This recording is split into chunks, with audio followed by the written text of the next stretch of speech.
Stream. Good morning. Yeah, just getting started. I brought a bunch of seedling containers again.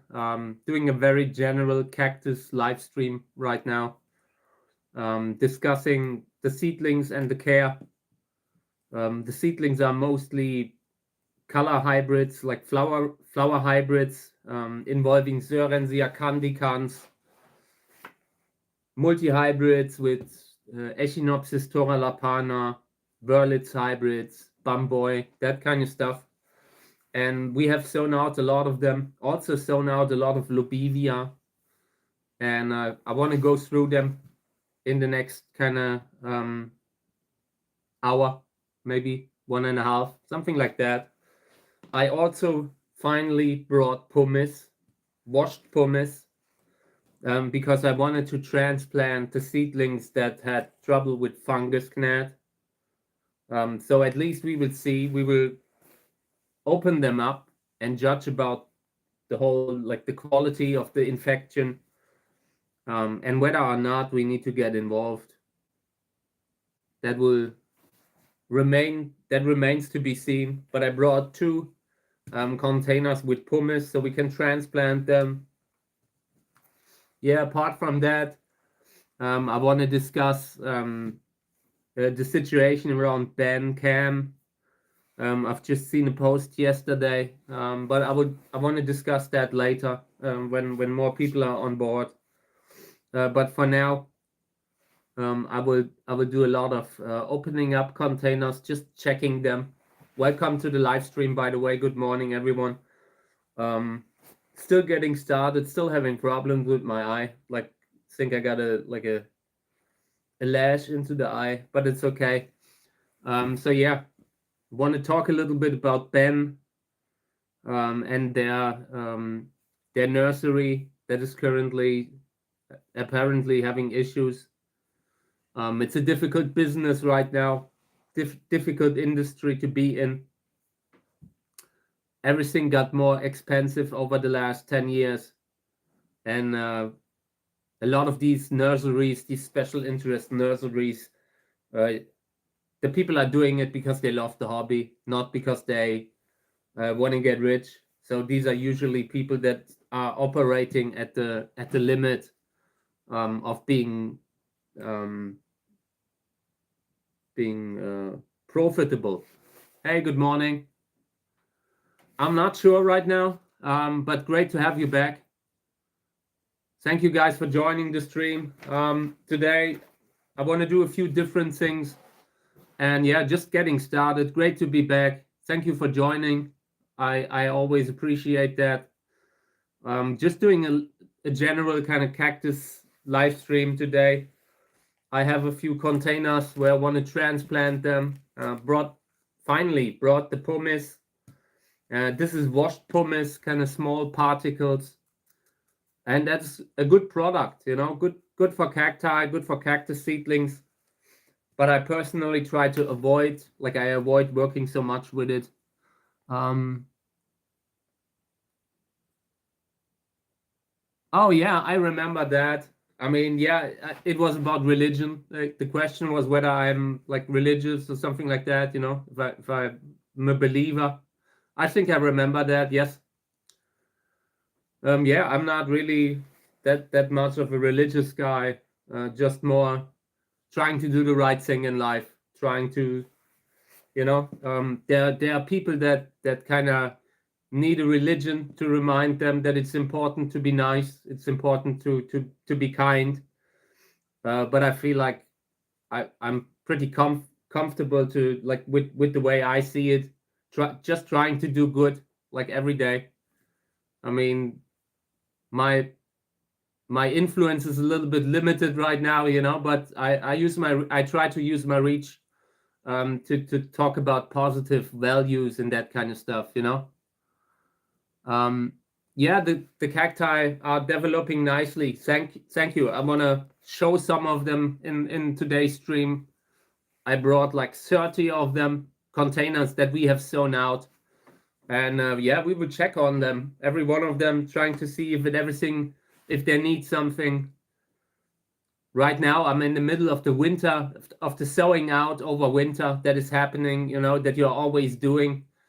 So you have the seedlings ready when the next season begins. Maybe in May, I can slowly start to bring them out.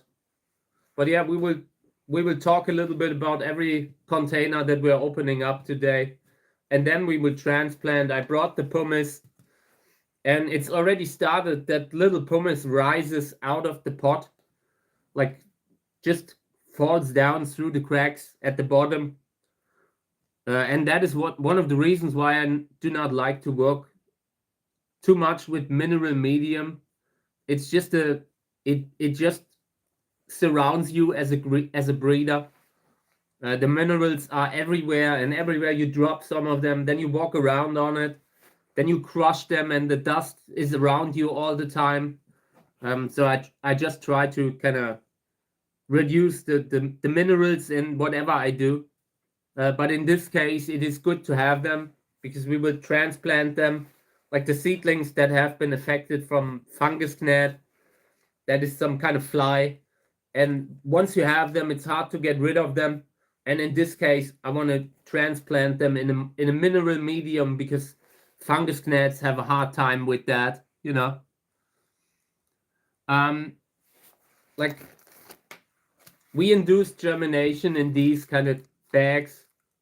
In the beginning, you just sprinkle the seeds on top of the soil, and they need a little bit light and the right temperature and the right humidity. And since you have it in a bag here, you can guarantee that there's enough humidity over the course of maybe 2-3 weeks. They often need a little bit longer to start coming up once you've put them on the ground, like in the soil.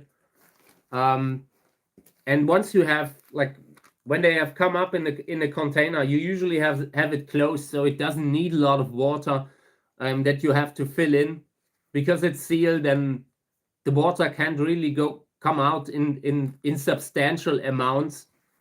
So you don't really need to water them in the beginning a lot. We are checking them all the time, trying to see if the soil is dry. And if the soil were really dry, we would definitely water them. But in most cases, the water that you put into the bag will be enough. It should be enough. You don't want to have a situation where you're constantly putting in water and water. It would be pooling at the bottom, and that would just create it would take the oxygen out of the soil. And that's why it's best not to overwater them. They need a little bit water just so that the soil is wet. But everything else would be too much in the early stages. They are very small, very fragile little seedlings, and they don't take a lot. Okay, and welcome everyone to the stream. Good morning. What I wanted to talk about today, I saw on a social media post that Ben Cam, his Sacred Succulents nursery, they are not doing well. And I wanted to talk a little bit about that. I've seen the newsletter that Ben sends out, and I've been seeing it over the last years, and it was very obvious that they are having problems. Like they were kind of plagued by personal problems, loss of family members, and that kind of stuff. And in the last years, the conditions in the business have become so difficult that it's hard for any kind of specialty nursery like they are to survive. So yeah, I just wanted to say that, and that I hope that they make it, you know, because I've been around for a very long time, and I've seen the old school nurseries come and go, and every time one of them went out of business, it was a huge loss in regards to genetic treasure, you know, that because a lot of the plants that they have are rare and are interesting. They had propagated a lot for like when they are on their field trips, they had propagated a lot of peperomia, these kinds of interesting succulent-like species, really nice plants. And yeah, I just hope that they can make it. And I commented about it. I just you know, it's a situation that needs to be talked about. Of course, you can say that when a business is just not able to you know, it's like just classic progress, like that some old school business close and other new ones come up. In a way, it's the way of the world. But in this case, it's also something that these people aren't doing it like a business. It's more like a passion, and Ben has done a lot of good things for the whole community. Made sure that the prices aren't so high. Yeah, but again, they were having problems because everything has become more expensive in the industry. Everything you buy costs twice as much right now. So I know that it will be long term. It will be hard for them, and I'm sure that the community will help. If it will be enough, I don't know. I can't tell. But I hope they will make it. You know, if Ben hadn't been like the huge influence in the past, I might never have made the book. You know, like my first book. So I really hope that these are the kinds of people that are important for the community, that do a lot of stuff that you don't even see. And I've seen that their delivery times have gone very long. So that in that regard, this is a thing where I feel like it might have also affected it. You know, when the delivery time has becomes longer and longer, that people kind of forget to see you as a business, you know, like where they can order and get it right away. But yeah, would be a giant loss, and I hope people print their newsletters, print their seat lists and all that stuff. Hey guys, good morning. Was just talking about a friend of mine that is in the industry that might have to close down the nursery. But yeah, welcome to the stream. Someone has asked, what type of fertilizer is better growing in pumice? Slow release or liquid? That's a good question. I mean, it's probably easier to have to use the classic kind of fertilizer, the classic slow release kind of fertilizer, because it allows you to keep better track of exactly how concentrated that kind of fertilizer is that you put in. You know, you don't want to over fertilize, because the little seedlings, they are really fragile, and just a too strong concentration can probably already be too much for them sometimes. I've seen that, you know, the seedlings will just melt away if a fertilizer was too strong. So yeah, I would use a short-lived, you know, a very fast release kind of fertilizer, and just use it in tiny concentrations over and over again over maybe 3 weeks, you know, every couple of weeks, every 3 weeks. Don't overdo it, because the moment you fertilize too much in something like this, it's closed up, and it will instantly start, like, all these nutrients will also be there for algae and moss and all kinds of, you know, you will have problems with the pH level of the soil, because the more you fertilize, the more difficult it gets to keep the pH steady at where you want it, to keep the soil from being, you know, turning greenish, because that is what happens when you put in too much fertilizer. These here haven't been fertilized yet. It's just the nutrients that were in the bag, and we are now getting at the point where we'll probably fertilize them once. I want to do it like I don't want them to grow too fast, you know, because sometimes you have that fast growth, and it comes at the price of healthier growth, like stronger cells that are more resistant to fungal infections. So that's why I've been holding back a little bit. So yeah, I hope that answers the question. And yeah, let's open them up. Let's see what we have there. And thanks everyone for joining. Have a lot of stuff to do today. Also with the transplanting, that might take a take a while. And these are the ones that I want to transplant. Okay, so let's open up this one. Full of fungus gnats. It's a nightmare. But all the seedlings look good. I mean, but a lot of fungus gnats in this one. We might have to transplant this one too. Let's see. But when I opened it up, I had like 5 fungus gnats come up. It's not that they cause immense damage, but they are constantly a danger. They don't really cost you so many seedlings, but the ones that you lose, they will be a starting point for an infection in a closed bag, and that's why it's good to prevent them. So in this one here, they look great. All the seedlings healthy. Not one that is where I feel like I might have to do something, and I like that. That's cross Uwe Kahle hybrid with Caesar. Interesting hybrid. I haven't been able to see it firsthand here flowering, but I've seen photos of it, and it's great. So yeah, and I assume that in the next months maybe this will become a huge thing about sacred succulents. They might not be able to save themselves the way things are going. So maybe there will be some sort of orchestrated kind of community thing to save them. I'm not sure. We'll see how it goes. I know Ben is living this kind of hobby, and in his case, it's not I mean, he's the kind of person that it's just a passion.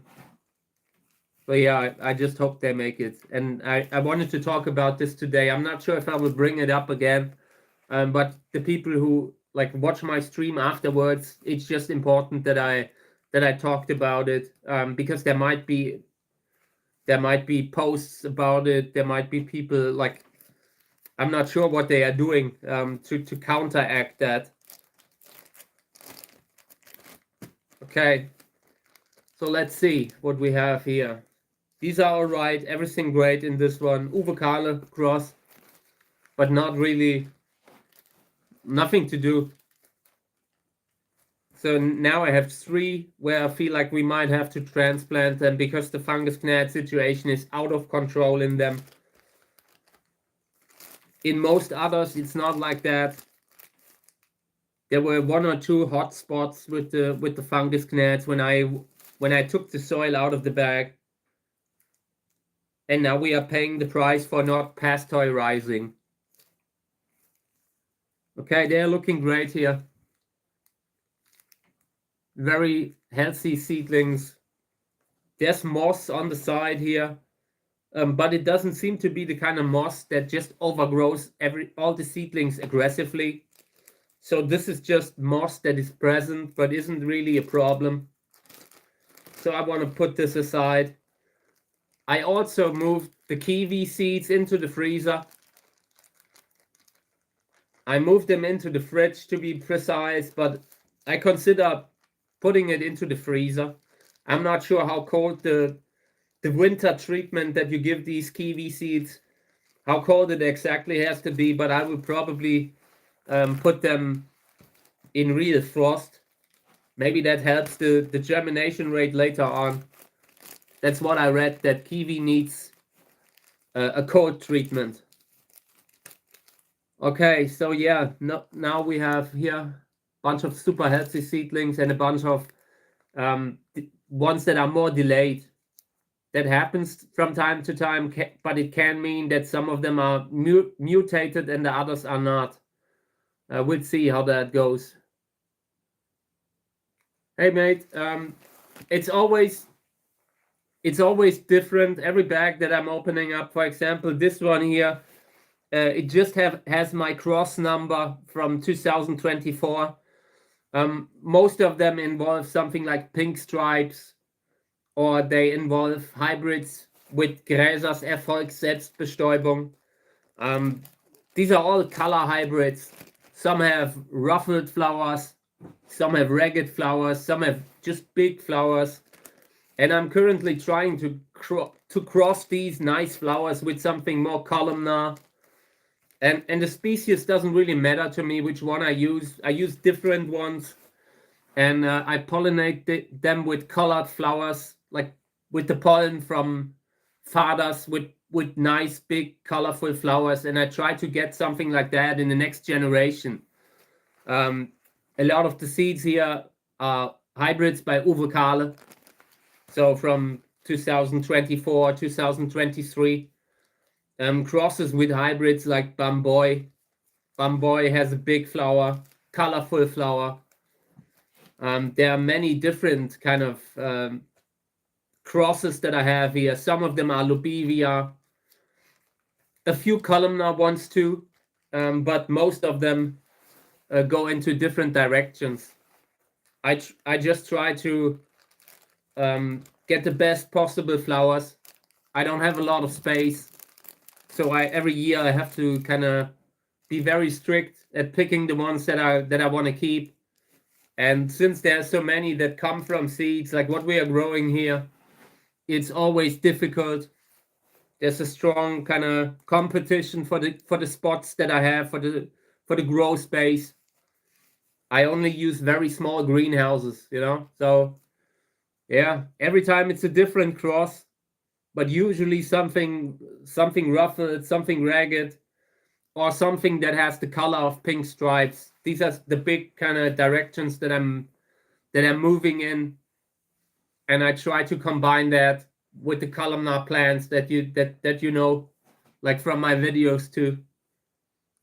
They have the potential to produce amazing flowering offspring. So many of the flowers of the columnar species, they are big. They are really, really big. And if you can combine that with a nice color and maybe make them flower a little bit earlier, like when they are maybe this size, that would be great. That would be awesome. And that's kind of what I have in mind, Also using different species. There are a lot of rare species that haven't been used extensively. Like Echinopsis glauca, I've seen it, I've barely seen it used, and I had the luck to have a flowering plant this year that I've shown on the channel, and I see a lot of potential with that one. The flowers were huge and nice, beautiful plant, and if you can get a nice color into that, that could be amazing. And there are so many more. I mean, a lot of interesting species that haven't been used so often today. So yeah, these are Uwe Kahle cross from 2023. And it's a cross with Bamboy. Bamboy, really one of my favorites of the last season. Hey, good morning. Welcome to the stream, guys. Thank you for joining us. I have a lot of stuff that I want to do today. And earlier I discussed a little bit the situation around Ben Cam and his nursery. I hope they can kind of pull it around. And yeah, apart from that, I'm now going through the seedlings that we have sown out recently. There are so many of them. Put one aside because there were fungus gnats in it. This one is okay. Just need to transplant a seedling here and there. So yeah, and people were tagging me in the post on Reddit,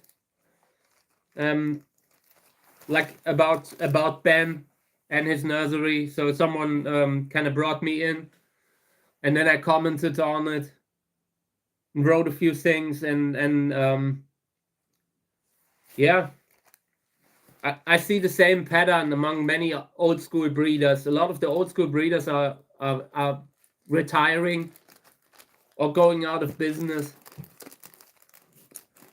The reason why it's so difficult to propagate rare plants, like in this kind of scale, in this small scale, is why I have no interest to have a nursery.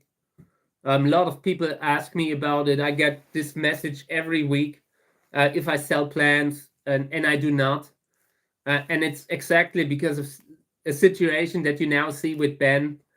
It's so difficult to just do this kind of work and be profitable, really profitable, where you can also put money aside to replace stuff long term. It's a very difficult industry, and it's already difficult outside the European Union with the laws that they have. So in the United States, I mean, everything has in regards to the prices, everything has gone up. Then you have the tariffs that are coming to it. I would have never um, I wouldn't even manage to survive financially if I had a nursery, because it would instantly bring in all the additional costs, like where you have to fertilize, and you have to make sure that everything you sell, there can't be any pests on it, like root mealies, that kind of stuff. Root mealies is one of those pests that are everywhere in big nurseries, at least the ones that don't use pesticides on a regular basis. So you constantly have to treat against mealybug, and it just makes the whole thing a lot of work. And at the same time, you need to do the online stuff, you need to do the selling, you need to do the seed list that they ship out every year, and it's so much work. That I used to get their seed list, and it was pretty big. I'm not sure if they still ship it around, but it was a very nicely made kind of thing, that you even could use as a to just read more about plants, about rare plants that you can't find anywhere else. So the business is very difficult, very expensive now, starting from pots to soil. Ben Cam has been going through a rough patch. It already starting like 5 years ago. I don't know. It's already been a longer situation with his nursery, and Ben is one of the old school kind of people who were even in this industry before I came in it. So really old school, and yeah, their business is probably not super lucrative. Maybe they are making a little bit of plus if they all work hard, if everything goes great. But it's just a difficult industry. A lot of you need to take in the orders, and then you, at the end of the, like when it's time to deliver, you might not be able to fill the order because something happened, because you had a unusually cold winter and lost plans, or at some point you are understaffed and you just don't have the ability to take care of all the plans that you need to, but you need to do it because they are already people are already kind of expecting that. Some of them have probably paid in advance. So it brings you in a bad situation when you cannot fill the orders then when it's time to do it. And yeah, it's just a difficult industry now. You see a lot of small scale passionate breeders who get into the plant industry, into the cactus industry, but the prices have gone down because of mass propagation from the classic kind of countries, that are known for mass propagation, and that just buy a plant, and then with that plant they can propagate it like 1,000 times, like just taking tiny cuttings, doing slab grafts and all that. I mean, it's not rocket science, but they are just doing it at a pace where it becomes difficult to survive in the industry, in the plant industry. And yeah, I'm not surprised. It is usually something that passionate people do because they love the craft, because they love the hobby, they love the industry, and yeah, at the end of the day, they will probably not earn a lot of money. Like, just all the money that you make goes back into the business. I know how it is. It's the same with me. I just don't have that kind of overhead that they have, because they have all these plans, that and have like people waiting for their orders. I don't have that. I would never be able to work under such conditions because stress is a huge factor for me, and I try to keep the stress away. So it's just a difficult thing right now. I don't know anyone who hasn't really. I mean, maybe there are local businesses that thrive right now. But if you just live off the international kind of thing that a lot of the shops do now, a lot of them have suffered because everything has become so expensive. Shipping has gone up. Tariffs have come in addition. So it pushes people out of, like, people come into the industry and they leave it again right away because they realize, oh no, this is a hard life for that little pay. I've had talks about that 20 years ago already with people, and it's even more true today. So yeah, a lot of specialty propagators. For example, I recently saw a hybrid by Cactus, a friend of mine, Eddie, and he has renamed the shop to Macondo Cactus, and they had a plant that is super nice, mutated kind of flower. I think it was Fairs 8, Fairs 6, something like that. I'm not sure.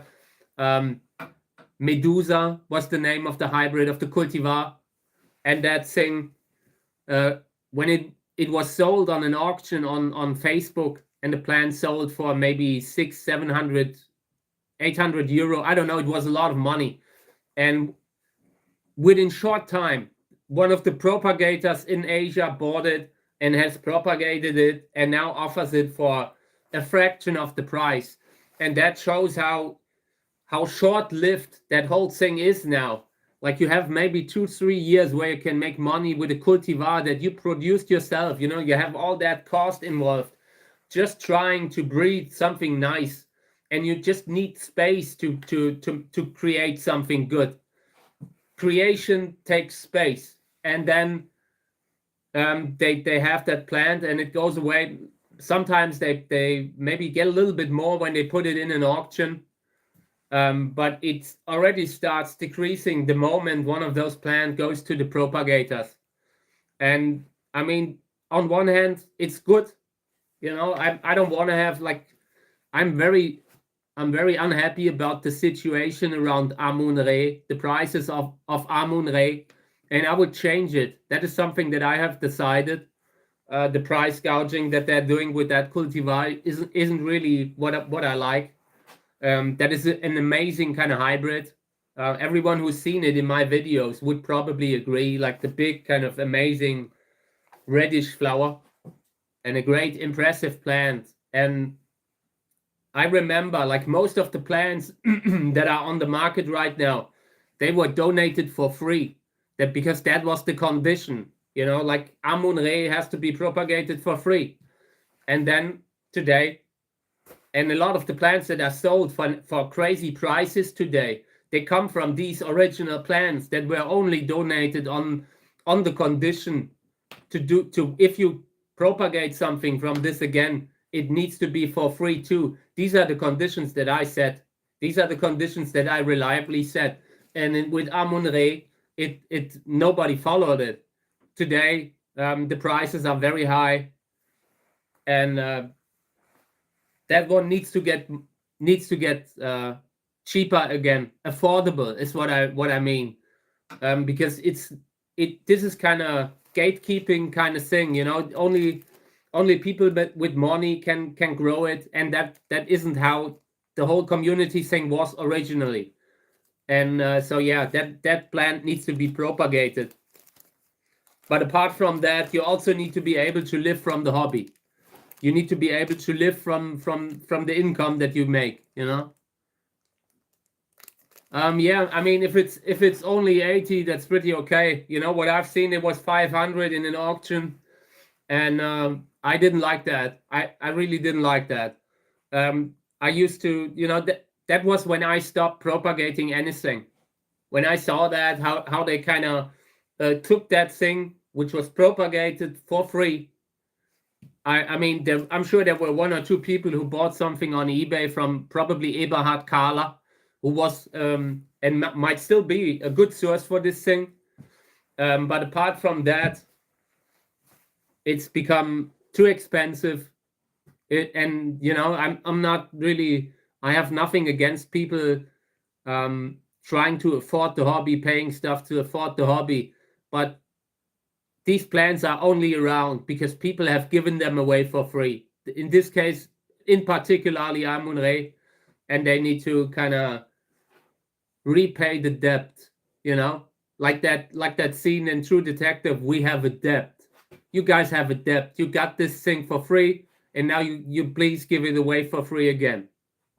So yeah, that is how I see it, and I just hope that when I look at the market in the next 2 years, it will be like my opinion about that will reflect like the situation on the market will reflect my opinion, you know, like that they kind of come back to reality with the prices of that thing, because it's a great plant. I made a lot of crosses with it, like seed crosses that I sent around, and I just hope that that I will one day see something from those seeds that I send out also for free, you know, like we'll see. Okay, yeah, let's see here.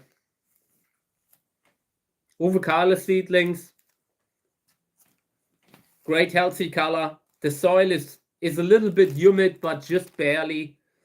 A little bit, if it were a little bit drier, I would have to water it, but for now, this is okay.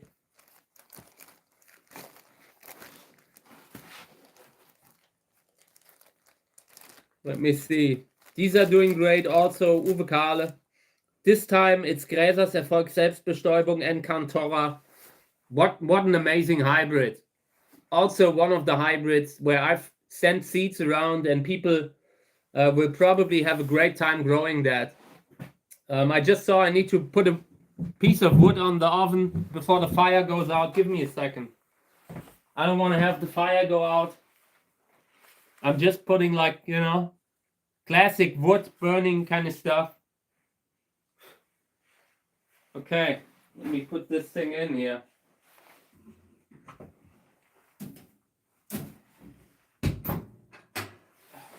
This morning it was really cold. I had the oven out yesterday, like the wood oven. Within the last 2 months, I constantly had the oven on to make it warm for the cat, to make it warm for Mika, the dog, you know. And yesterday I had it out where the whole oven was turned off, and it was so, the house, like the feeling in the house changed, like that cold kind of feeling. And yeah, I was just happy again that I have that thing, that oven, that you can start when, you know, if you have central heating and you cannot afford to pay for the central heating, then you at least can just start a fire. Like the feeling of starting a fire, that is something so basic, like in us humans, you know. Like I was sitting there in front of the heat that was slowly rising in the house. It was a great feeling, you know, like it reminds you about living in a cave and making a fire, you know, like that kind of thing. I had a lot of the wood oven was probably the best investment that I ever had, that I ever did. So yeah.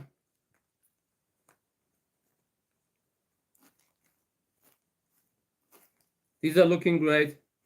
Everything all right, different size. But that's it.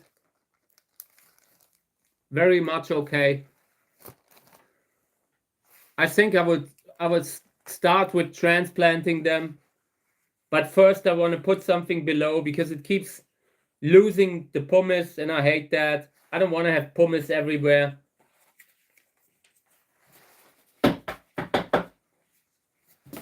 It's the same with perlite. You have perlite, and when you use it, the wind blows and blows it throughout the garden. It just rises, it just rolls out of every pot, and you have it everywhere around you, and I don't like that feeling.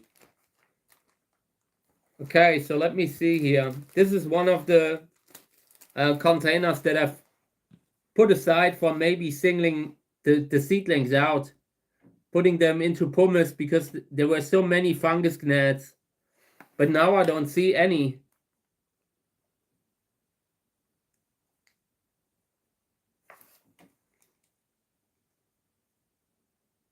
I mean, they're not looking good, you know. There are some seedlings that didn't make it. But apart from that, I cannot see any kind of fungus gnat. I'm looking for the larvae, which is like transparent and shiny. You sometimes can see them on the soil, crawling around on the soil like a little worm. But I'm not seeing any here. Let's see, I will close it up again. If they come back, we will transplant these later. Let's do this one. I had selected 3 different containers. Oh yeah, these need to be transplanted. I'm not letting them like this. This is the worst one. I'm not sure if you can see it, but for one, a fungus gnat just flew out. That's the one thing that already bothers me. Then the seedlings are lying on the ground. And I just, this morning, I replied to a question about seedlings, where the seedlings were also lying around. And they looked exactly like this. I said that it might be related to fungus gnats, but doesn't have to be. But very often when a seedling falls over and lies around and the roots are gone, that's usually fungus gnats. They just start from the bottom and damage the rest of the plant slowly over time. So yeah, now we need to transplant some of them. Here's the washed pumice. Particle size of the washed pumice is 0 to 0.4 centimeters. So very small. If you shake it around, they move a little bit, and that is a problem. So ideally, you can sometimes mix something to the washed pumice to make it more stable, because you do not want to have a soil that is just wiggling around every time you move a pot, because the moment you pick it up, there's already movement here in the top layer, because the pumice is so flexible that it moves, and that can be a problem for seedlings, because they, every time you move them, they lose they lose contact with the soil, like with the area where they have been in with the roots. So yeah, that can be a problem, and it can make sense to put in something else, mineral stuff that has a different structure, that isn't just roundish. This is more about the shape than it is about and the low weight, you know. And if you can, sometimes it can make sense to mix in a little lava, fine lava, expanded clay, perlite. It's a terrible thing to have in the garden, but it's great in the soil, you know. Little bit of sowing soil would also solve that problem, because it would give the soil more structure.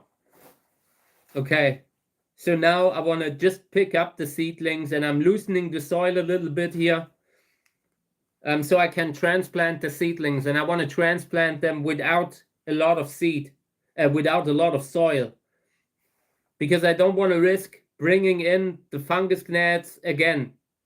So every seedling that I pick up, I need to clean the root system, and it's so difficult because they are small. The roots are really so fragile that one mishandling can be too much. So yeah, try to get away as much of the soil as you can, but without breaking the root, breaking the main root. That can be bad. Okay. There's just barely any kind of dirt that's still left on the root.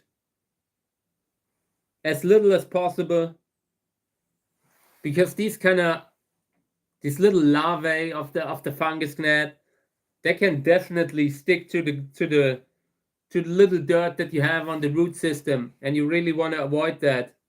I've just pulled this one out, and a fungus gnat started walking on me. So they really, really do not have any kind of respect here. And this is the first container that we have in washed pumice now. It will be interesting to see how they will do. But I can already tell you we will lose a lot of them because the roots are probably already damaged. Some of the roots are probably already damaged.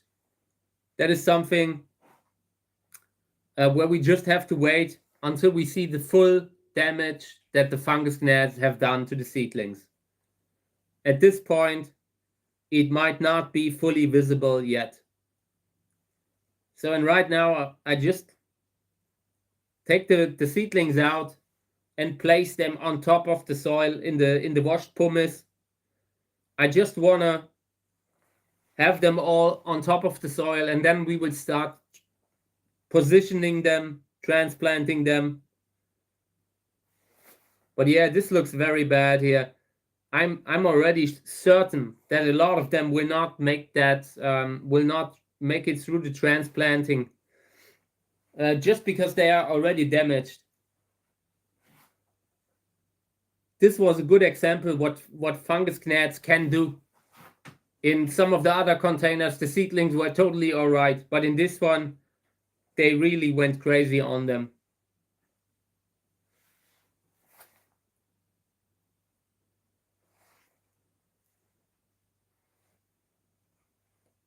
I really hope that that we are able to save some of them. A lot of them don't look good. I totally do not like the consistency of the skin. Looks very kind of blunt. Sometimes that's already a sign that it's over. I don't think this one will make it.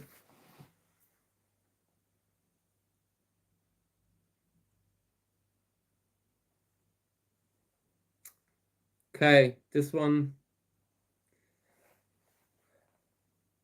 This is a really bad situation here.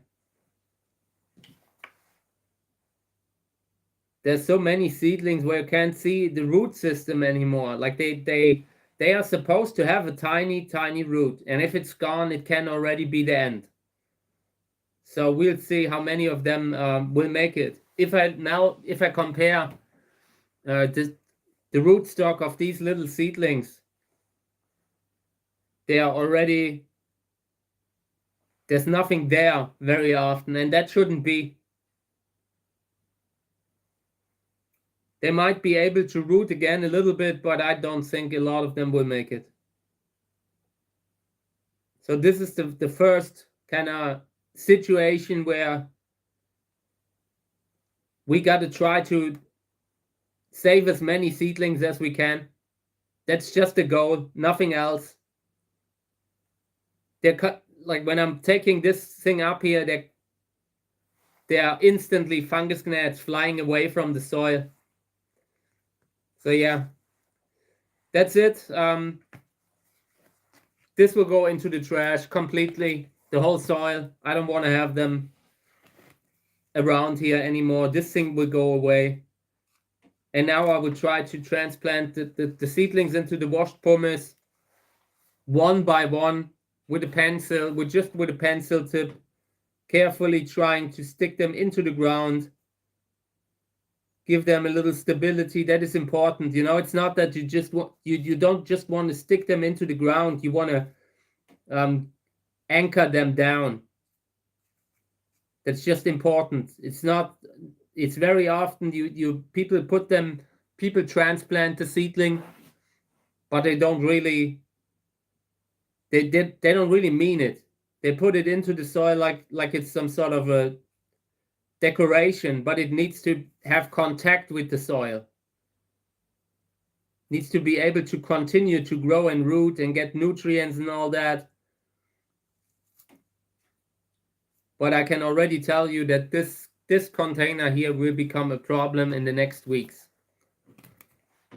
A lot of the seedlings will not. They are already gone. We just can't tell. But I don't want to. But I want to give them a chance. So we will put them in a closed bag again. But the moment some of those seedlings will go, it will start fungal infections, and we need to be ready for it. We need to keep an eye on that. The goal here is just to get maybe 5, 6, 7 seedlings. That's already okay for me.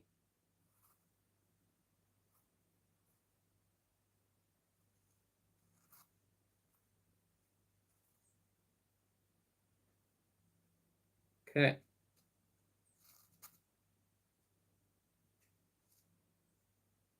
Yeah, looking okay. I mean, I'm making progress, but this is a time-consuming thing.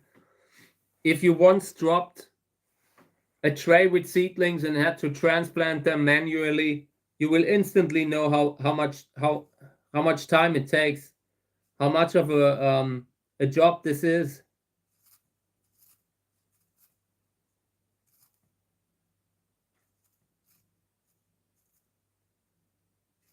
And the pumice that I'm using here, this is washed pumice. And I just want to talk about the difference between washed pumice and classic unwashed pumice. The unwashed pumice has a lot of dust that is surrounding the whole medium.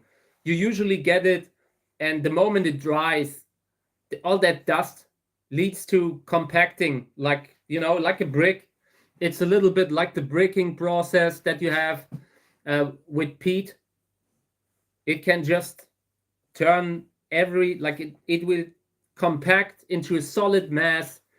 That way you have a hard time, for one, repotting, changing anything, and also where the seedlings don't really have it so easy to root. It can work with unwashed pumice, but it, like for this kind of stuff, for the seedling growing, washed pumice is easier, is safer, because it has a perfect drainage. The water will run through it, but it is still able to hold some water. That is the good thing about pumice. Pumice has a good ability to store water and still has the perfect drainage that you need.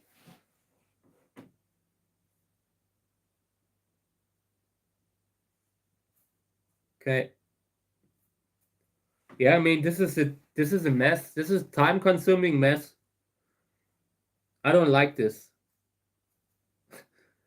Everything I do, I get easily frustrated.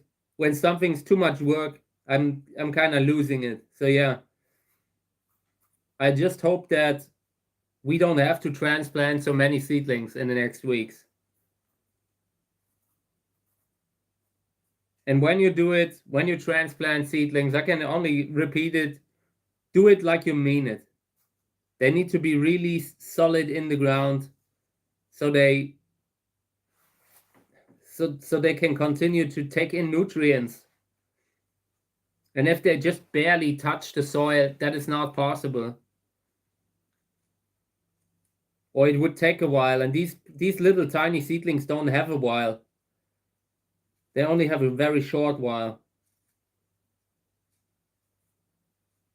It's crazy. I still get fungus gnats coming up, even though it's not like I have removed all the soil. They are just sticking to the seedlings sometimes.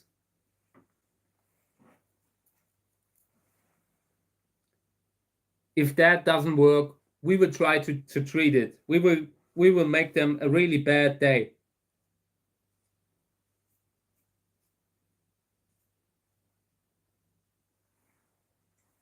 I'm a lot more happy to do a lot to do things on the live stream on the channel now, just for educational reasons, just trying out what will happen if we use something heavy on them. We will try out this kind of stuff in the future.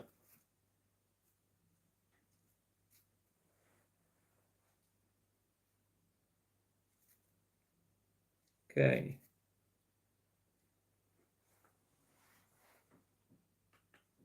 at some point when the seedlings are a little bit bigger, you might be able to spray them with alcohol, just alcohol, 70% maybe.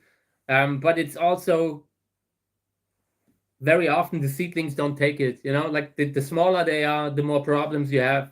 Sometimes it's like a pesticide where it can cause burns, where it dissolves the whole seedling. But maybe for the sake of science, we will do it sometime soon, just to try out what will happen, if it will, if they will take the treatment or not.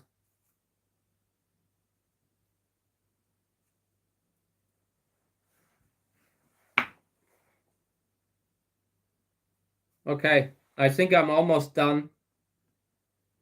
I don't even dare to show it really into the camera, like slightly tilted here. But the pumice moves so much that I'm careful not to move it too fast, too strong. But now we have all the seedlings that were in this container, in this soil. They are now in pumice, nothing else, just washed pumice. And we would see how the fungus gnat infestation will change with that.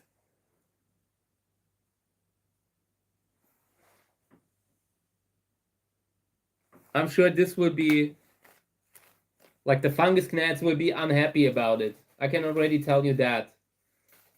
So now I want to put a new bag around it. You could use the old one, reuse it. But it would also mean that maybe you will have some fungus gnat larvae in that bag somewhere that you can see, because they are pretty transparent, you know, like transparently. It might be a risk factor, so we're putting it into a new bag. I think 1,000 bags cost me something like $25. So we will spend that. It's okay. So now we're closing it up, washed pumice, and the seedlings are already lying, you know, like that is the price of not having a super, you usually have to put together a few different mineral medias to have stability in the soil. It works without. You don't really need the stability if you don't touch them, you know, but having a more having a soil mix that doesn't really move around a lot is a good thing. So yeah, need to handle that very carefully now. I put this aside so I don't forget, because otherwise the moment you grab that like a normal thing, it will go, you will have to transplant half of them again. Just hope that they will grow roots fast, that they will have a little anchor that makes it easier. Okay. Yeah, these are looking okay. These are looking good. One seedling that has fallen over, but not seeing fungus gnats, and that's okay. Just from a statistical point of view, they can't be everywhere. So yeah. Next one.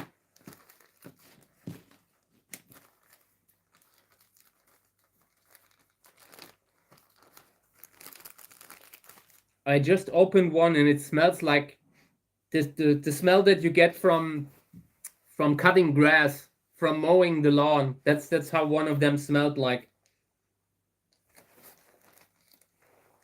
I'm not sure why. Shouldn't be like that, you know. Like, I think that especially when it's the smell that you have when you've just mowed the lawn. I mean, could be something like decay. No. Okay. Yeah, these are great. A lot of seedlings. They're a little bit too deep in the pot. In this case, the whole soil level has sunk too deep. That can happen when you fill up the pot and you just don't put in enough soil. Because afterwards, when you start watering it, it will go down again. It will kind of compact a little. And if you already had too little soil in the pot, then it will sink even further. And then they get to the point where they don't get an even distribution of sunlight. So that's why it's often good to pot them a little bit higher in the pot. But it also depends on wherever you try to do it. If you are doing it in a place like a desert kind of place, then you are happy for every little bit of shade that you have. Also creating shade in the pot. But if you need the light, best pot them up high. Okay, so these are looking great. All healthy, no fungus gnat, no label either. I think I forgot about it. I think I was, when I'm having one of those moments when I talk and no label. I don't think I put one in. This is what there were one or two where I forgot it. Usually when I'm sowing out more than one, like sowing out 3 containers of the same seeds, then I sometimes maybe forget putting the label into the third one. Okay, here also potted too deep. I've just been too, like because the soil has been expensive. You try to save money, but when you're like, this is the wrong place to save money. It's better to have the seedlings on the highest level that you can possibly bring them to. Okay, and here was a seedling that was upside down, growing into the soil, into the wrong direction, and that can be a problem because it can cause an infection. And then you have, like, if you are unlucky, it has some contact with the next seedling and forms a connection to, like, with a fungal infection, and it goes through the container. So we fixed that. Apart from that, I mean, they are too low in the pot, in the square pot, but that is okay. They are getting so much light right now with the lamp. It isn't a problem, but it's still not ideal. If I would recommend it, like as a as a teacher, I would say, don't do it. Don't do the same stuff that I do. Okay, so here, yeah, a lot of seedlings are looking great. One of them not. One of them did not make it, and this one needs to be removed. And it looks like fungus gnats. They are very present here. So this kind of season of the sowing out shows, I mean, we've worked with a very organic soil that normally is not used to sow out. That means that sometimes you get a soil that can already have fungus gnats in it. So sowing soil for the next time again. Okay, so here, kind of mediocre. Some things are great, some things are terrible. For one, they are huge. There's a huge distance besides the pot and the soil, forming like a huge crack here, where seedlings can fall down when you're watering. So I'm trying to put a little bit more stability, trying to fix that by pressing against the soil, just trying to close the huge gaps that are there. I don't want to have seedlings that are just washed away, that you will never see again. The moment you start watering with bigger stuff like a water can, there can be a lot of pressure on them. Okay, and over here we have moss. And it's getting to the point where I really consider removing it. Trying to disturb it a little. Trying to keep it from forming this mass like this. When you have moss, they sometimes turn the area into this kind of it has a weird structure to it. It feels a little bit like when you're playing billiard, like when you're playing pool, and that the way that the cloth is on the table, and when it turns the soil into something like that, when it's overgrown moss, basically, it should be removed, because that takes away the oxygen. Like the soil needs to be able to, the water needs to evaporate, the soil needs to dry on a regular basis, and we have this moss ecosystem. It often doesn't do that. So yeah, apart from that, it's okay. Here's a seedling that doesn't make it. It's one of these seedlings where a very flat seed has germinated, like the type of seed that was already lifeless in the beginning. They come up sometimes, but it's just an excuse for a real seedling. It is not really what you would expect, and it's nothing that would stay alive. So we just remove it, because everything that is in there and that is no longer alive will be the start for decay, for fungal infections, and we want to avoid that. So cleaning everything up a little bit. There are 2 more of these tiny seedlings. They are just barely at the point where maybe one of them could make it. So I would give it a chance, but it's very unlikely that this will have the life force to grow into anything big, into anything that is worth to propagate, you know. In the end, we often come into a situation where we sort out. So why not do the sorting out right away before it becomes a problem? Okay. Yeah, overall there are maybe 10 seedlings in this container, and of those 10, 2 or 3 look like they might not make it. At least 2 or 3.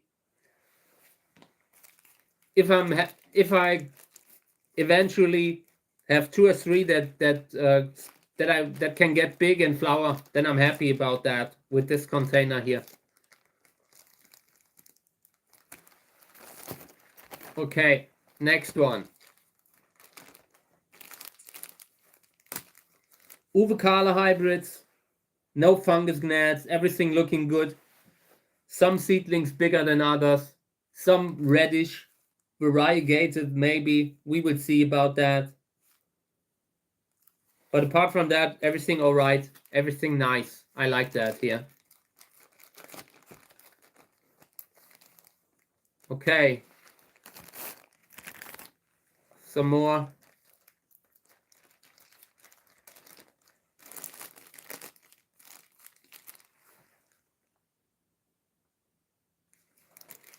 Nice, but too many seedlings. This will be a nightmare. This will be so much work. Sometimes you underestimate how many seeds you put in there. And when you see them in front of you as the plants that you have to repot and water and fertilize and continue to repot, then you start crying a little every now and then. So yeah, but they are looking great. At least that.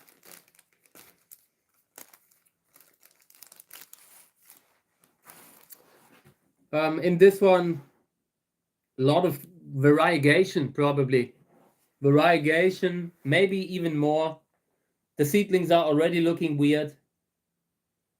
But there's also seedlings that will not make it. So we need to get involved here. Because otherwise, one seedling will cause a chain reaction and we will lose the whole thing. So here's one, a tiny seedling that already looks like whitish, transparent a bit. I don't think it will make it. Yeah, I think I will take it out now. This will just not make it. Even if it would still have life in it. The lack of chlorophyll would probably become a problem very fast. Apart from that, the others are looking great. Here's a tiny seedling that I would take out. Already trying to reduce the number of seedlings that we have. Long term, we will run into trouble, so we will start early to kind of reduce it a little. Only keep the ones around where we are sure that they will make it.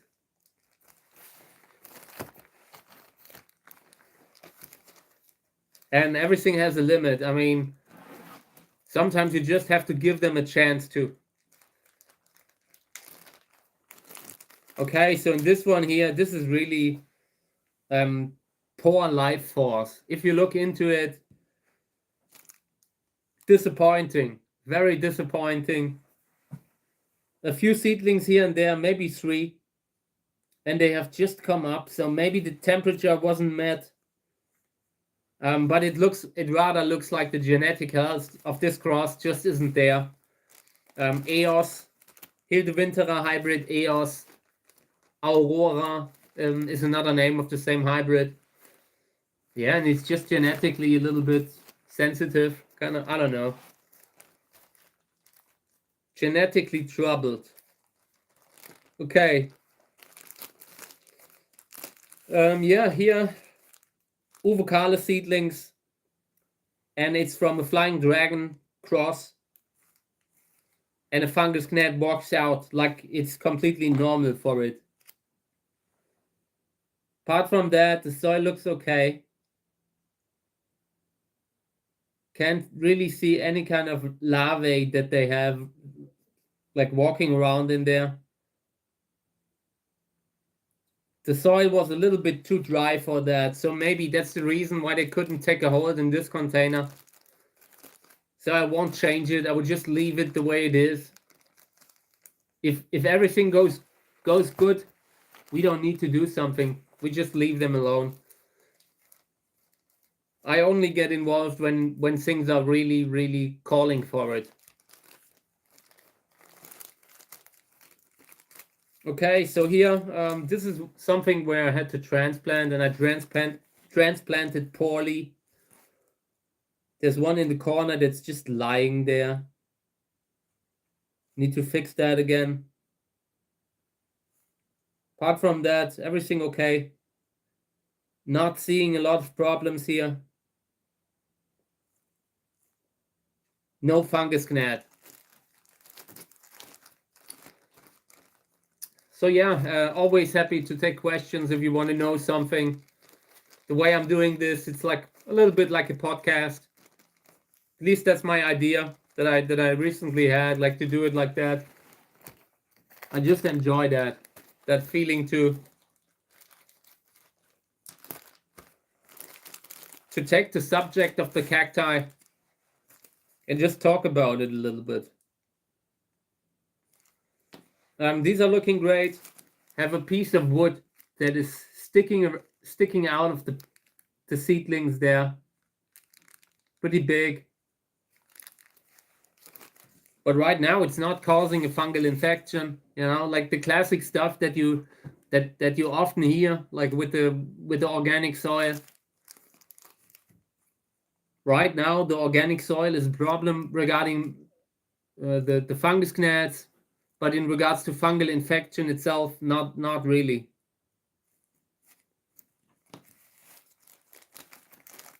So yeah, these are looking great. But I also can see a label, but I think it's below in the pot somewhere.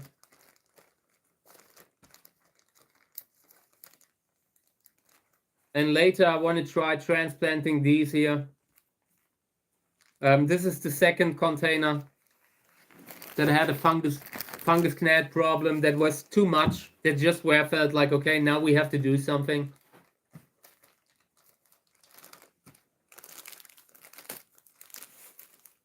Okay, so this is another one of those classic troubled seedlings, Humcus roro. I have shown it in a few videos, or I have discussed it in a few videos. It's just not genetically super healthy. So it depends on whatever you cross with it. Sometimes you get good offspring, but not always. And in this case, I'm not convinced that the seedlings will make it, that they will make it long term.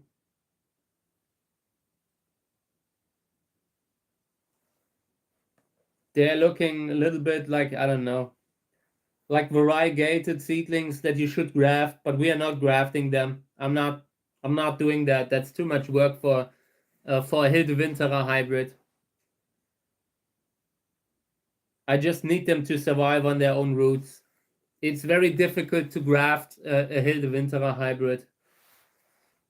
To grow it long term, graft it, you know, like keep it happy long term as a graft, because they start hanging down, they start growing prostrate. Doesn't make a lot of sense to do it with a like to keep it grafted all the time.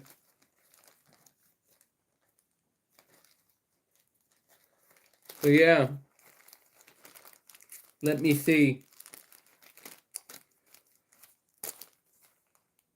Healthy seedlings. These are looking great. This is really good. I really like them.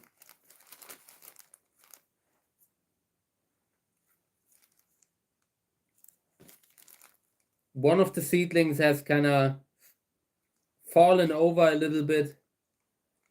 So I need to be careful that it doesn't press against something where I can lose it. Always have to inspect very closely around the borders, around the edges, to make sure that there's no seedling that is suddenly expiring.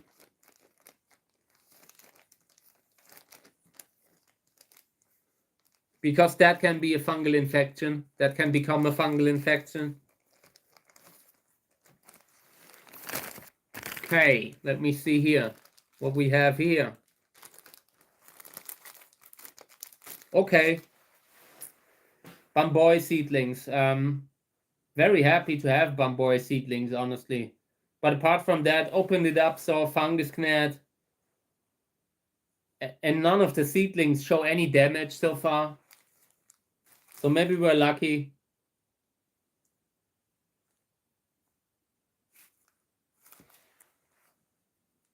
Long term, we will get sowing soil again.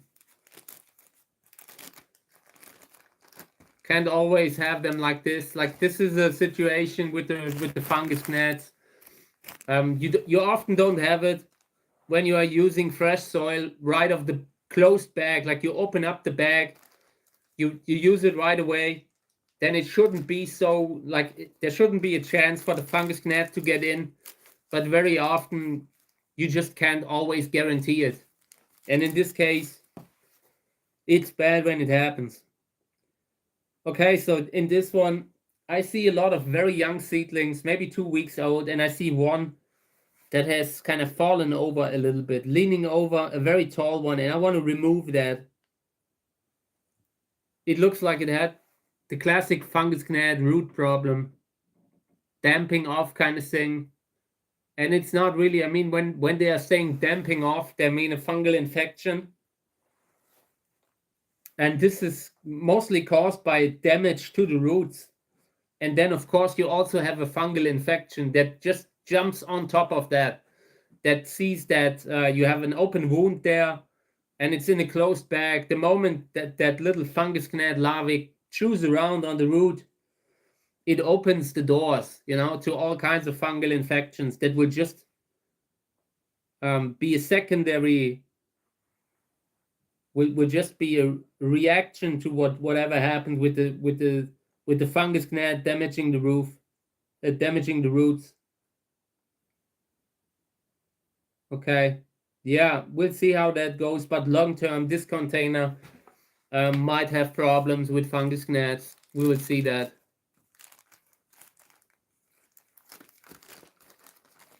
I mean, eventually we will have so many seedlings that we will not know where to put them.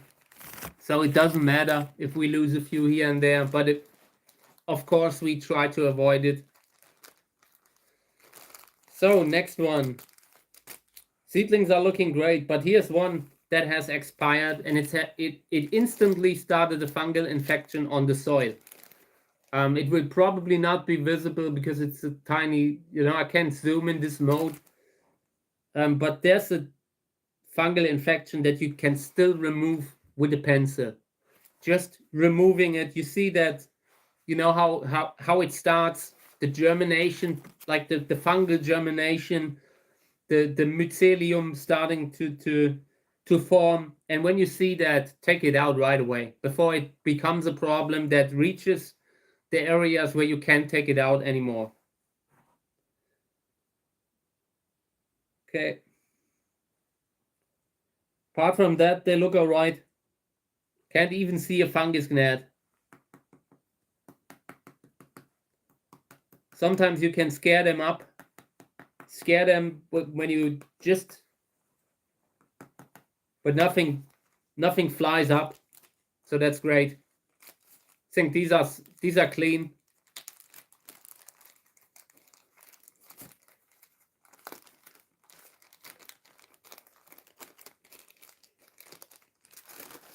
Okay.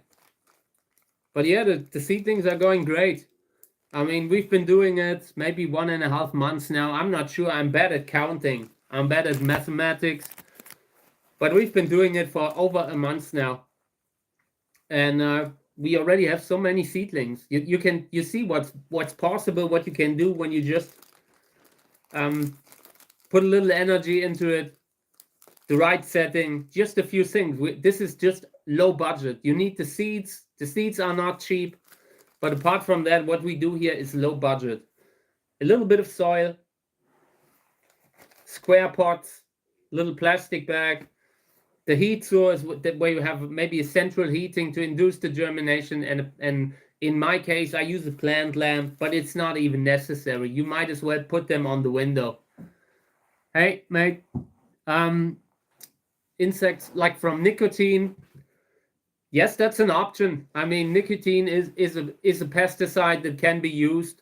The reason why it's not used so often is because it has such a high potential for causing harm when you apply it, like to yourself, because it goes through the skin.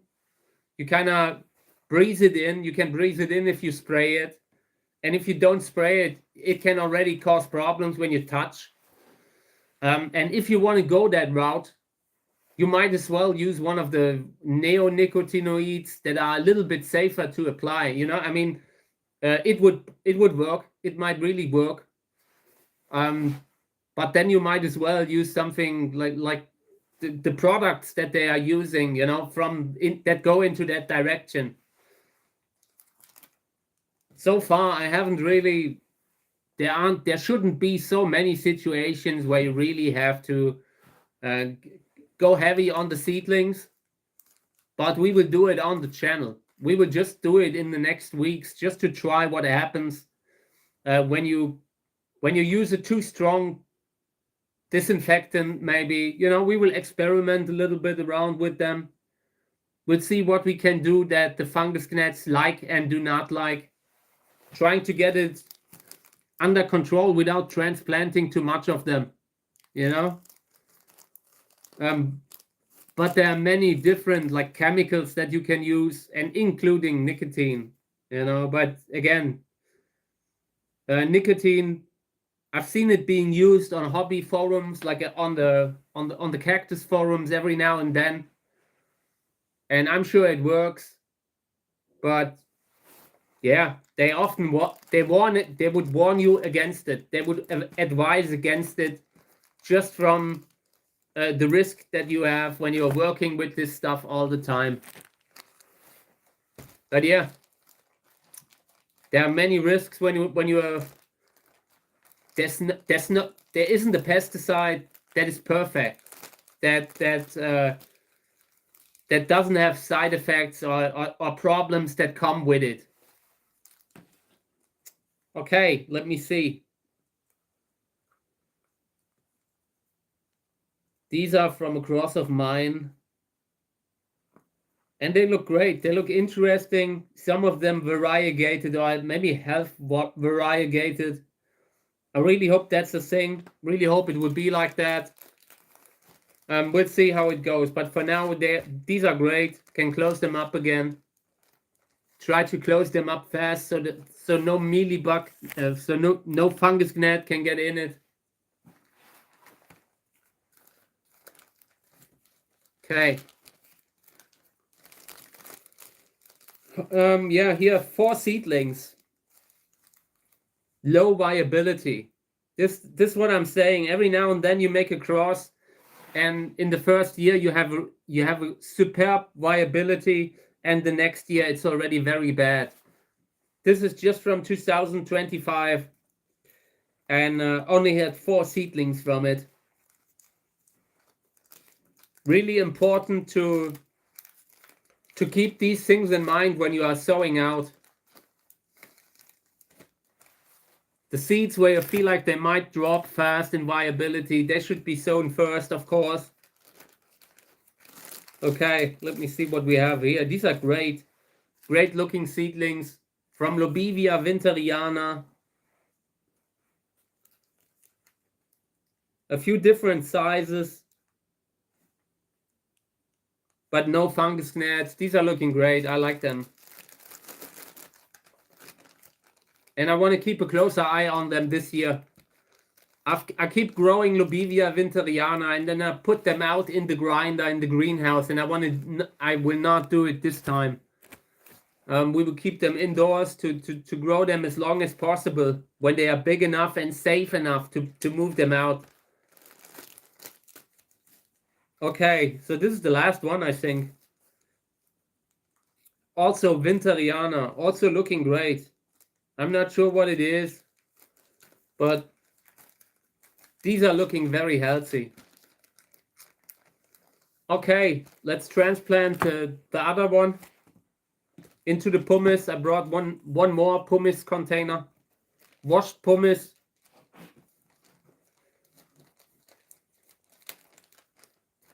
Okay, 1, 2. Yeah. I mean, there are a lot of fungus gnats coming out, but seedlings look okay. I'm not sure. Transplanting also comes with risks. But yeah, we would transplant them. Just for educational purposes. And then we would see how they do in this thing.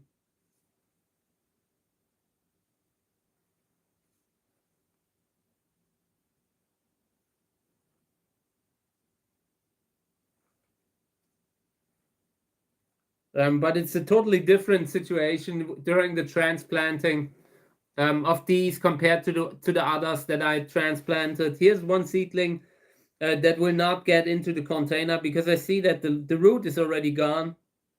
But in most cases, the roots will be all right here. We are now transplanting them, but it's mostly for educational reasons, not really necessary. There are fungus gnats, but in this case, they are just not causing so much damage.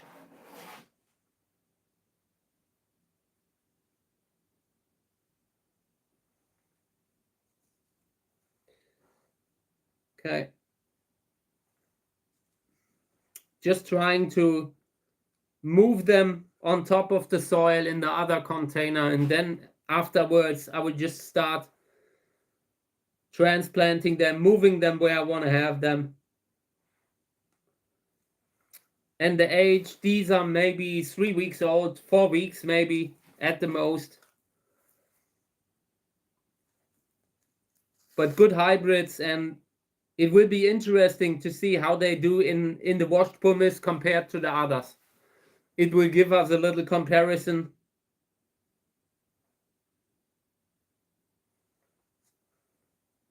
I've also sown out a lot in washed pumice, and in my opinion, classic sowing soil is just better. It's more reliable, safer, and less prone to mistakes, to care mistakes.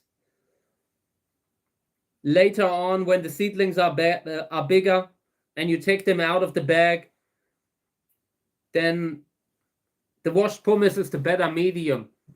But in the first maybe 3-4 months, a good soil, a good organic sowing soil can increase the speed where they are growing at. And that is important in the beginning because you want them to go through that phase as soon as possible. You want them to get through the phase where they're the most sensitive, the most vulnerable right away. In the beginning, everything can kind of, make you lose them. So many different things can happen to seedlings. So you want them to grow fast. Leave that phase behind.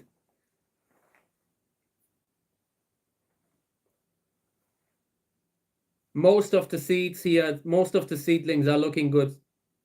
1 or 2 where I feel like they might not have a root system because the fungus gnats have damaged it.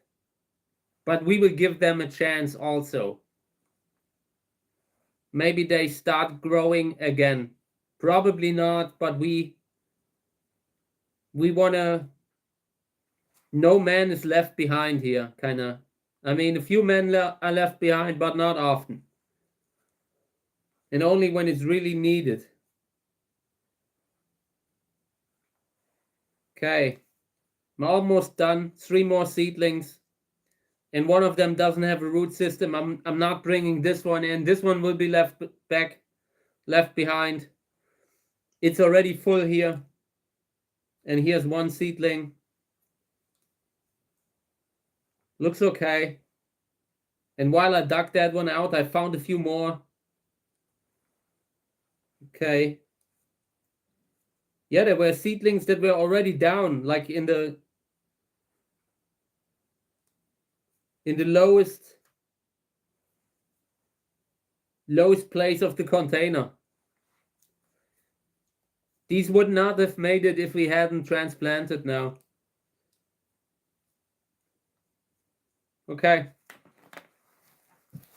Yeah, in the soil here, this is the fungus gnat soil. This will go out. Not reusing, nothing. Just straight into the trash. And here, so I will finish this up now. Transplanting these little seedlings here into the washed pumice now. And it will be a little bit difficult because they are not very tall. They are small. And so you only have very little space, that like at the bottom where they need to be in the ground, anchored in the ground. And very often they will kind of wiggle around a little bit because they are so small now. So it's important when you put them in, make sure they're having a good contact with the ground, with the soil, whatever soil you are using. Or in this case, the mineral medium. Okay. Yeah, and I'm just trying to move the little tiny seedlings in a position where they can grow. Spines, like the apex needs to be at the top, like make sure that they aren't up the wrong way. Because that can happen in the beginning. Sometimes you just don't see when the root is missing. You might as well put them upside down. Can happen. Okay. Yeah, looking good.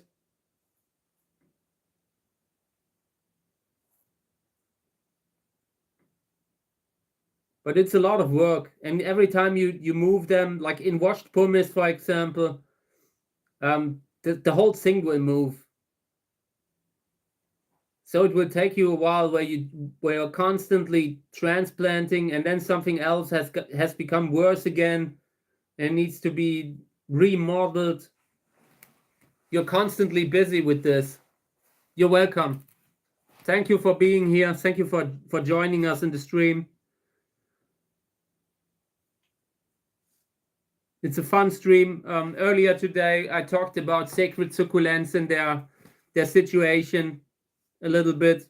I hope Ben is all right. Hope Ben will manage to come through this. And yeah, now I'm transplanting a little bit, and then I'm taking off for the rest of the day. Just a little bit more of this seedling transplanting. Over here, this is the first container where we already did it. And I'm touching that, I'm handling that thing like it might be dangerous, because it's so easy to one bad move and you have half the seedlings out of the soil again. It is just if you're using this kind of mineral medium, it's just very roundish in structure, and that comes at a price. Very often you will just try to pick it up and it instantly change the structure of the whole top layer. But washed pumice is still great for this kind of stuff. Like, I'm sure the fungus gnats will have a hard time with it. They might still be able to take out a few more seedlings here and there, but long term they will not be able to lay their eggs into this mineral medium the same way they do it in the organic soil that we used earlier. So the only thing we need to be careful of is that we lose seedlings and that it will cause an infection that will take out the others with it. The other seedlings, that could happen. So yeah, and a new bag, putting it in a new bag, that is just necessary to be sure. I don't want to have it in a new bag and do all this work, and then I'm putting it into the dirt, using the dirty thing again, where the fungus gnats just have a great time. Okay, yeah, this is good. Now we have 2 containers with washed pumice, and these will go under the lamp now. The others 2, everything all right. Very happy with everything. I mean, we're on a good path with the seedlings. In a month from now, we will probably start taking some of them out of the bags if we have to. And then it will be a little bit more interesting. Then there will be a little bit more to see, actual plant health kind of stuff to do. For now, we are just transplanting, checking seedlings, making sure that there's no problem in any of the containers. And we're slowly coming to the point when the seedlings are getting bigger and bigger, and the more often that happens, the more there is to show and do. Okay, guys, thank you for participating in my stream again. I appreciate it. Always looking forward to my stream. And yeah, I'll be back tomorrow morning. Next week is a big week for me. I will probably get my window fixed, and I will probably get heating oil. So it's going to be a big week, and I try to meet all the streaming dates. We'll see if it works. If not, I'm working either on the window or on the heater, trying to get everything set for winter. But yeah, I'll try to meet the daily stream, and if I miss it, I might pick another date and do it at that date then. Okay, guys, thank you for participating, for making this stream amazing every day. I enjoy it. I enjoy these, like, you never know what kind of questions are coming, kind of vibe. So yeah, I'll be back tomorrow. Thank you, guys.